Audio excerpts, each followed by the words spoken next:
1, 2, 3. Easy paper crafts.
We wish you a Merry Christmas.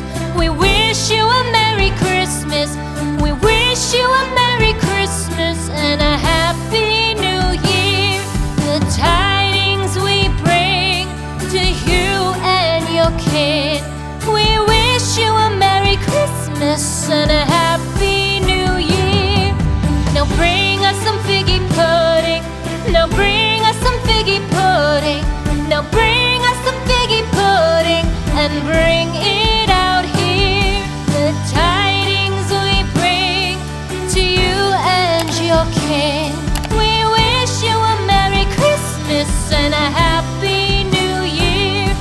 For we all like figgy pudding. For we all like figgy pudding. For we all like figgy pudding. So bring it out here. The tidings we bring to you and your kid. We wish you a Merry Christmas and a Happy New Year.